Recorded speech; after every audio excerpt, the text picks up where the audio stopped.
அனைவருக்கும் வணக்கம். இன்னைக்கு நம்ம பார்க்க போற வீடியோ என்னன்னு பார்த்தீங்கன்னா, தேய்பிறை அஷ்டமி திதியில் குளிக்கும் முறையை பற்றி தான் பார்க்க போகிறோம். பல வருடங்களுக்கு முன்பாக வாங்கிய கடனுக்கு கூட இன்றும் சில பேர் வட்டி கட்டி கொண்டிருப்பார்கள். சில கடனை எல்லாம் வாங்கிய நேரம் திருப்பி கொடுக்கவே முடியாது. வாங்கிய அசல் தொகைக்கு ஈடாக வட்டியே கட்டியிருப்போம்.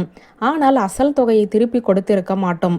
இப்படி காலம் காலமாக உங்களை தொடர்ந்து வரும் அந்த கடன் சுமையிலிருந்து வெளிவர வேண்டும் என்றால் நாளைய தினம் பைரவரை நினைத்து தேய்பிறை அஷ்டமி திதியில் இந்த எளிமையான பரிகாரத்தை செய்து பாருங்கள். நீங்கள் வேலைக்கு செல்பவராக இருக்கலாம் அல்லது வியாபாரம் செய்பவர்களாக இருக்கலாம். நாளை கோவிலுக்கு சென்று பைரவரை வழிபாடு செய்ய முடியாத சூழ்நிலை இருந்தாலும் சரி, இந்த எளிய பரிகாரம் உங்களுடைய கடன் சுமையை குறைக்கும். காலை இந்த குளியல் பரிகாரத்தை செய்தவர்கள் மாலை கோவிலுக்கு சென்று பைரவருக்கு விளக்கு போட்டால் இரட்டிப்பு பலன் சொல்லவே வேண்டாம். உங்களுக்கு கடன் தொல்லையே இருக்காது. நீண்ட நாட்களாக உங்களை பின்தொடரும் கடனும் சீக்கிரம் அடையும். நாளைய தினம் நீங்கள் குளிக்கிற தண்ணீரில் இந்த பொருளை சேர்த்து குளிங்க. உள்ளங்கைகளில் 3 மிளகு, 3 கல்லுப்பு, கொஞ்சமாக புனுகு, இந்த 3 பொருட்களையும் சேர்த்து வைத்துக் கொள்ளுங்கள். கல்லுப்பிலிருந்து பெருசாக பார்த்து 3 கல்லுப்பை எடுத்தாலே போதும்.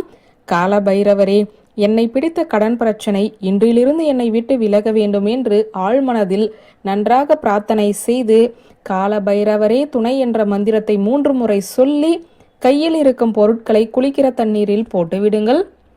பிறகு அந்த குளிக்கிற தண்ணீரில் உங்கள் வலது கை ஆள்காட்டி விரலால் ஓம் என்ற வார்த்தையை எழுதிவிடுங்கள். பிறகு இந்த தண்ணீரில் குளித்துக் கொள்ளலாம். தலைக்கு குளிப்பது சிறப்பான பலனை தரும். முடியாது என்பவர்கள் உடம்புக்கு மட்டும் குளித்துக் கொள்ளுங்கள். ஆண்கள் பெண்கள் இருபாலரும் இந்த குளியல் முறையை மேற்கொள்ளலாம். பச்சை தண்ணீரில் குளித்தாலும் சரி, நீங்கள் சுடு தண்ணீரில் குளித்தாலும் சரி, இந்த பரிகாரத்தை செய்யலாம். மிளகை முழுசாக சேர்ப்பதால் தண்ணீரில் காரம் இருக்காது என்பதும் குறிப்பிடத்தக்க ஒரு விஷயம். பெரியவர்கள் மட்டும் இந்த தண்ணீரில் குளிக்க வேண்டும். குழந்தைகளுக்கு இந்த தண்ணீரில் குளிப்பாட்ட வேண்டாம். காரணம், கடன் பிரச்சனை என்பது பெரியவர்களுக்கு மட்டும் தானே இருக்கிறது. ஆகவே பெரியவர்கள் மட்டும் இந்த பரிகாரத்தை செய்து பலன் பெறவும்.